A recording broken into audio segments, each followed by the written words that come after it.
Every attack you face is rarely about you. It's a mirror showing the attacker's fears, anger, and insecurities. They are projecting their chaos onto you. When someone attacks you, the immediate impulse is to feel hurt, defensive, or even enraged. Yet, beneath the surface of this emotional response lies a profound psychological truth. Most attacks are not truly about you. They are reflections, projections of the attacker's inner world. People often carry within them unresolved fears, insecurities, and unacknowledged anger. And these elements are projected outward onto others.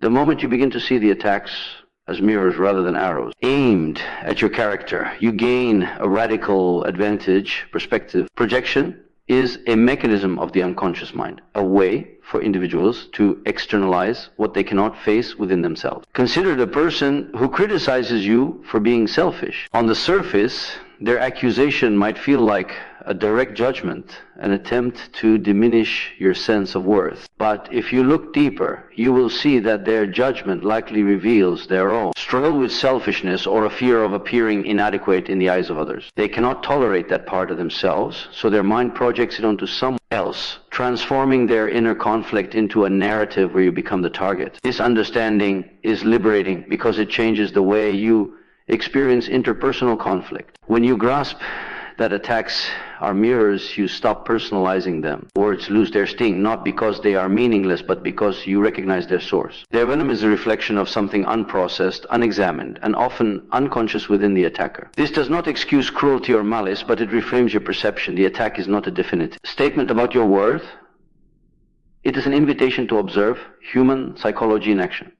Projection also operates in subtler ways. It is not always the loud insults or aggressive gestures that reveal the truth of a person's inner state. Often, it is the subtle criticisms, the microaggressions, the lingering judgment that indicate what a person is struggling to integrate within themselves. By observing these moments as reflections rather than direct assaults, you gain clarity. You begin to see that the world is populated with individuals battling their own shadow. And your role is not to absorb their chaos, but to remain conscious and centered. There is a further layer to the mirror effect. Your own unconscious tendencies can respond to the projection in ways that reinforce it. When someone attacks you, the natural instinct is to fight, defend, or retaliate. Yet these reactive patterns often validate the projection in the eyes of the attacker. They see your reaction and feel justified. Their unconscious narrative reinforced. Understanding projection allows you to break this cycle. By observing without immediate reaction, by witnessing the projection, without internalizing it,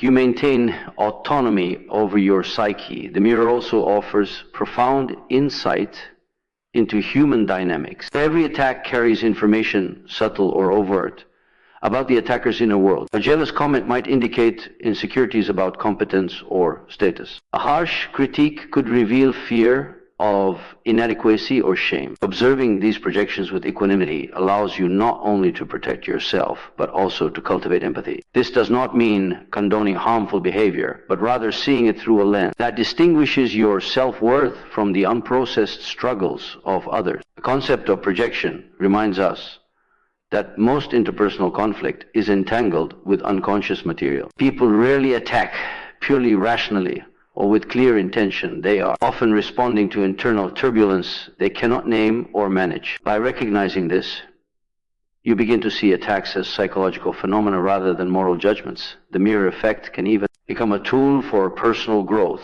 When you notice which attacks provoke you most intensely, you uncover the areas in yourself that remain sensitive, unexamined, or vulnerable. In this way, projection not only exposes the shadow in others, but illuminates the shadow within yourself, creating a feedback loop of awareness. Awareness of projection also transforms the way we navigate relationships. Instead of reacting emotionally to attacks, you observe them analytically, asking, what is this reflecting about the other person? What unconscious material might be driving their behavior? With this perspective, you stop being a passive recipient of hostility and begin to see interactions as opportunities for insight. The mirror allows you to understand that the anger, criticism, or judgment directed at you is a story about someone else's psyche, not a definitive statement about your character. Moreover, when you consistently interpret attacks through the lens of projection, you develop resilience. You learn to respond to human negativity without internalizing it. You stop carrying the emotional weight of other people's unresolved conflicts. In essence, the mirror of projection becomes a protective mechanism, a way of maintaining psychological equilibrium even in the face of persistent criticism or hostility. When someone attacks you, your first instinct is almost always immediate reaction, anger, defensiveness, or a sharp retort. The human mind is wired to respond to perceived threats to protect itself from harm, criticism, or humiliation. Yet, in the heat of the moment, these instinctive responses often hand over control to the attacker. They feed the fire they ignited, and in doing so, they turn your energy into ammunition for their purpose. The power of pause is the antidote to this dynamic. It is the subtle, almost imperceptible act of taking a breath, of creating a space between stimulus and response, which transforms the entire encounter. Pause is more than a moment of silence. It is a conscious act of reclaiming agency. When you pause, you step out of the automatic cycle of reaction and into a realm of observation. You no longer operate as a reflex. Instead, you become the witness to the unfolding scene. The words hurled at you, the judgment, the ridicule, all remain the same, but their capacity to disturb you diminishes because you are no longer a participant in their immediate force. By introducing even a brief moment of delay, you shift the balance of power. The attacker anticipates a reaction. When none comes, their strategy falters. The pause becomes a shield, subtle yet invincible. The power of pause also allows for clarity of perception. When we react impulsively, our vision narrows to the immediate emotional stimulus. We interpret the attack as a personal assault, magnifying its significance and often escalating the conflict. In contrast, pausing creates cognitive space. It allows you to step back and see the dynamics at play, the fears and insecurities driving the attack. Projections being cast upon you, the underlying psychological motives that are not immediately apparent. In this space, you gain perspective. You no longer respond out of blind instinct, but out of informed choice. Consider the moments when someone insults you in public. The natural tendency is to defend your reputation, to strike back verbally, to assert dominance or superiority. But the pause interrupts this chain of automatic behavior. In those seconds, you are free to choose a response that aligns with your inner authority rather than your reactive ego. You can remain composed, allow the insult to pass like water over a rock, or respond in a way that disarms the aggressor psychologically rather than escalating the conflict physically or verbally. The pause is the fulcrum upon which control is regained. Furthermore, the power of pause protects your inner emotional ecosystem. When you react impulsively, you feed anger with anger, frustration with frustration, tension with tension. Emotions, once inflamed, are difficult to retract. The pause allows the nervous system to reset, to regain equilibrium, and to prevent the attack from embedding itself as lingering resentment, guilt, or anxiety. It is a mechanism of self-preservation as much as self-mastery. By practicing pause, you do not allow external negativity to dictate your internal state. You maintain sovereignty over your own mind. The pause is also an act of psychological strategy. Aggressors thrive on predictability and reaction. They expect you to mirror their intensity, to validate their perception of power. By introducing the pause, you break their expectations. Silence, calm observation, or a measured response disrupts the psychological rhythm they are attempting to establish. They become aware consciously or unconsciously that their attempts to provoke you are ineffective. In this disruption, you assert dominance not through confrontation, but through mastery of self-control. Moreover, the pause creates an opportunity for reflection and insight. In those few seconds, you can assess the content and source of the attack. You can ask, what motivates this person? What projection or fear might be driving their behavior? What lesson can be gleaned for my own growth? The pause transforms the attack from a disruptive event into a source of intelligence. It allows you to act with intentionality rather than reaction, to navigate interpersonal conflict with wisdom rather than impulsivity. The practice of pausing is not passive.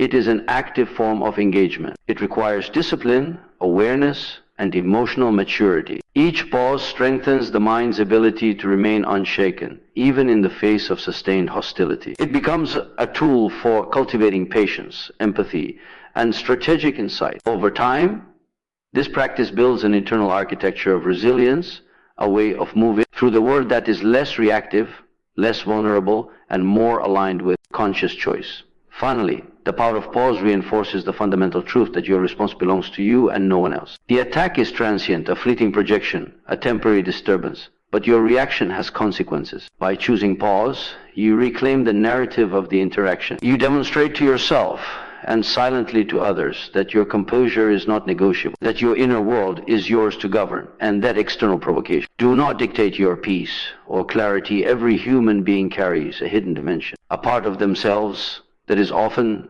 unacknowledged, repressed, or denied. This is commonly referred to as the shadow, the repository of thoughts, impulses, fears, and desires that society or personal morality has deemed unacceptable. The shadow is not evil, but it is powerful, and it shapes behavior in ways that are frequently unconscious. When someone attacks you, it is often an expression of their own shadow and externalization, of inner content they cannot recognize or accept within themselves. Understanding this principle is crucial because it allows you to see that the aggression or hostility directed at you is not always about your actions or character, but the reflection of the attacker's inner conflicts. The shadow manifests in many forms. It can appear as anger, envy, judgment, criticism, or passive-aggressive behavior. Often, the person projecting their shadow onto others is unaware of the forces driving their action. Their unconscious mind uses projection as a defense mechanism, transforming internal tension into external conflict. When someone criticizes you harshly, belittles you, or tries to provoke an emotional reaction, they are unconsciously enacting the contents of their shadow. They may fear their own inadequacy, harbor guilt,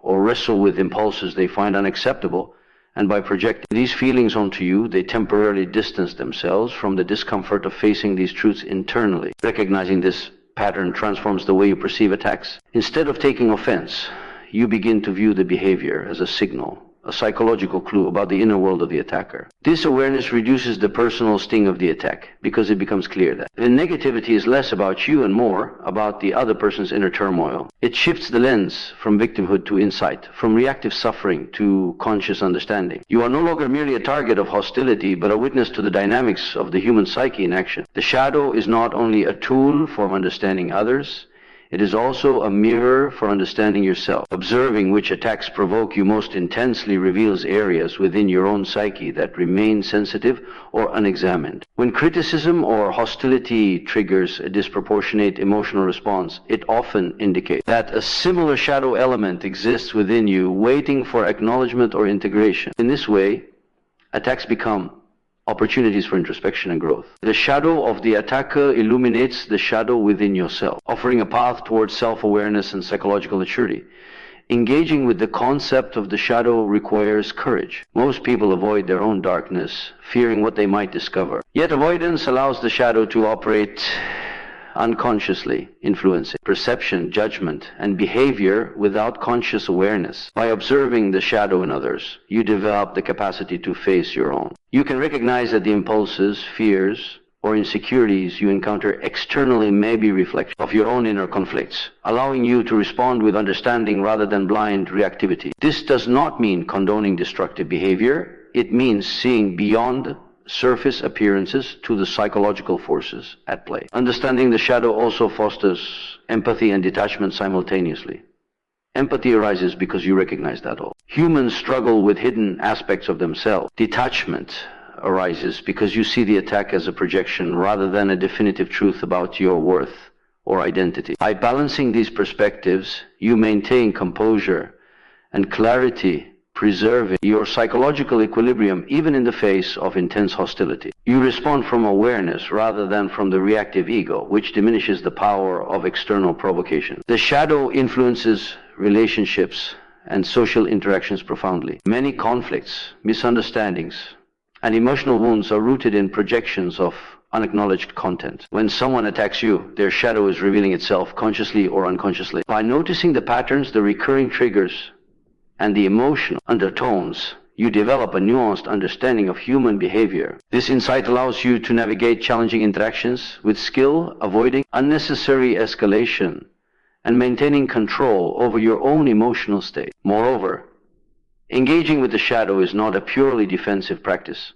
It can be transformative. The awareness of projection and inner darkness allows you to turn potential conflict into psychological growth. You learn to recognize patterns of hostility, to anticipate triggers, and to cultivate an inner composure that is unshakable. The shadow, once understood, becomes a source of power, revealing the hidden forces that drive human behavior and equipping you with tools to respond with clarity, wisdom, and resilience every attack, insult, or act of hostility we experience carries a hidden opportunity. While most people respond with defensiveness, anger, or retreat, the conscious observer can see these moments as chances for transformation. This is the principle of transmutation through awareness, the ability to turn external negativity into internal insight and growth.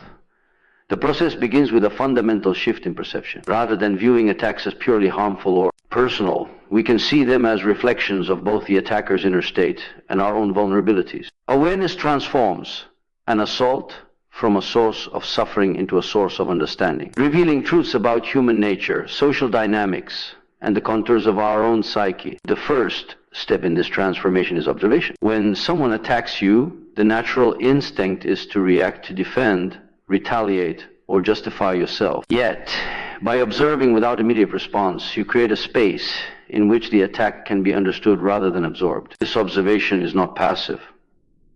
It requires focused attention, a willingness to see the situation without distortion, and an openness to the underlying psychological patterns that may be at play. By maintaining conscious awareness, you avoid being swept into the emotional current of the attack and instead engage with it as an opportunity for reflection and insight. Transmutation begins when you ask critical questions. Why did this attack provoke me? What does it reveal about the attacker's state of mind? What does it illuminate about my own blind spots or sensitivities? Each attack carries encoded information. It exposes fears, insecurities, or projections, both in the person delivering it and within your own reaction. By interrogating the situation with curiosity and self-reflection, you decode the messages, converting what could have been a source of pain into a tool for growth. In this sense, awareness acts as an alchemical agent, transforming the raw material of hostility into the gold of understanding. Awareness also allows you to disengage from unconscious reactivity. Most human conflict escalates because people respond reflexively, letting emotion dictate action. When you cultivate awareness, you introduce choice into the interaction. You are no longer subject to the instinctual urge to fight, flee, or submit.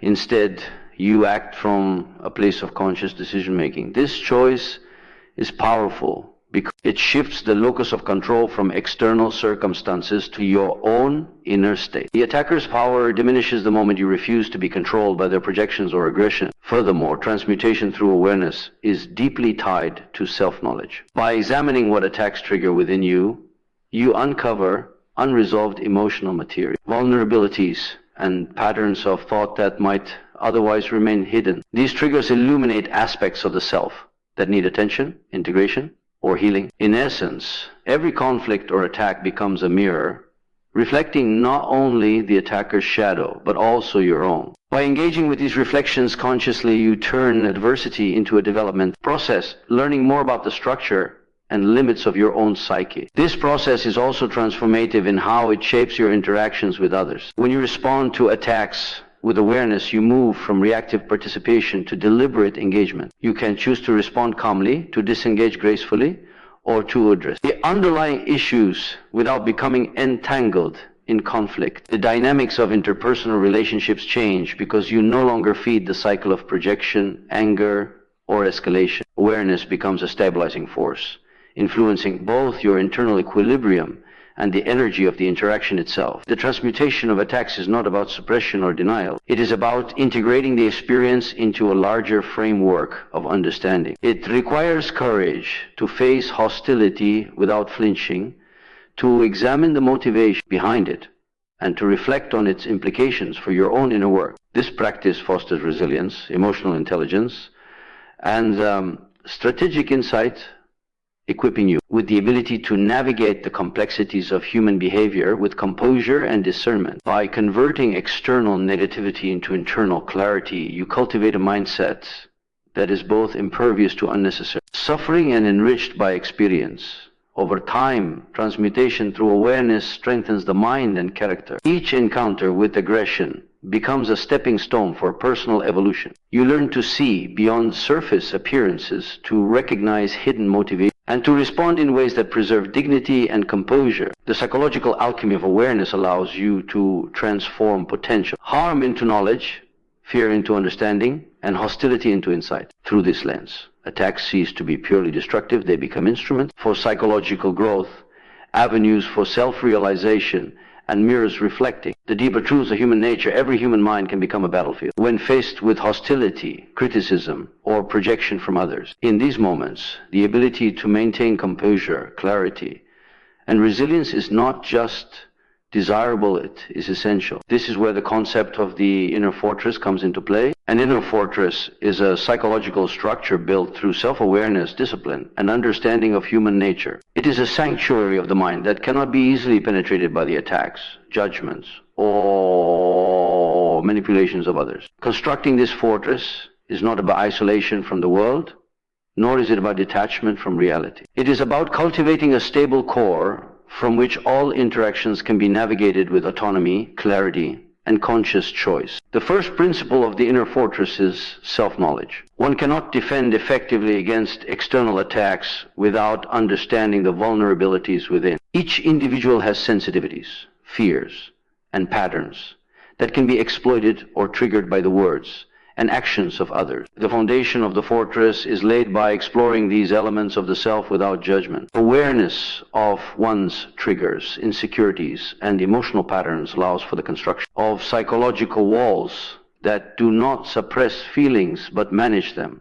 This self-knowledge transforms what might have been points of weakness into sources of strength, because when you understand yourself, you are no longer at the mercy of external provocation. Discipline is the second pillar of the fortress. Emotional discipline, in particular, is the capacity to regulate responses rather than be swept away by reflexive reactions. When attacked, the instinctive desire is to lash out, to defend, or to internalize the insult. Each reaction can erode composure and provide satisfaction to the attacker. Through discipline, the mind learns to pause, observe, and respond intentionally. The walls of the fortress are strengthened not by avoidance, but by the conscious choice to act with awareness, ensuring that external forces cannot dictate internal equilibrium. Over time, this discipline becomes habitual, making the inner fortress a resilient structure that withstands repeated attempts at disruption. Another crucial element of the inner fortress is the recognition of boundaries. Fortress functions because it establishes clear limits of engagement. Psychologically, this means discerning which conflicts merit attention, which are projections or disturbances that need not penetrate the mind. Not every criticism, attack, or judgment requires a response. By defining and respecting these boundaries, the individual maintains sovereignty over their inner space. This is not arrogance or avoidance. It is the strategic allocation of energy, protecting the self from unnecessary depletion, while still engaging with reality in meaningful and constructive ways. Empathy and understanding also play a surprising role in fortifying the inner fortress. Recognizing that attacks often emerge from the shadow of others, their fears, insecurities, or unprocessed conflict does not excuse harmful behavior, but it allows the mind to interpret aggression without internalization. By perceiving hostility as an external projection, the inner fortress transforms attacks from personal affronts into insights about human psychology. This perspective neutralizes the power of the aggressor while simultaneously cultivating compassion and insight. The walls of the fortress are thus not rigid or reactive. They are flexible, informed by awareness, and capable of discerning constructive engagement from destructive disturbance. The inner fortress also integrates the lessons of past experience. Every confrontation, every insult, and every moment of tension contributes to the architecture of the mind. By reflecting on these experiences consciously, patterns of manipulation, projection, or hostility become recognizable, and the individual becomes less susceptible to repetition of the same emotional vulnerabilities. Experience serves as reinforcement for the structure, allowing the mind to respond with calm clarity rather than impulsive reaction. The fortress grows stronger, not by avoidance, but through mindful engagement with the realities of human behavior. Resilience is the culmination of these principles. A fortified mind is not unfeeling, it is composed, adaptable, and aware. It can encounter criticism without internalizing it, face hostility without collapsing, and navigate projection without losing equilibrium. The inner fortress allows for freedom of thought, emotional stability, and psychological sovereignty. It is a mental citadel built from self-knowledge, discipline, awareness of boundaries, and insight into the human condition. Within this fortress, the individual is empowered to respond to life's challenges with discernment, courage, and equanimity, regardless of the pressures or attacks from the external world.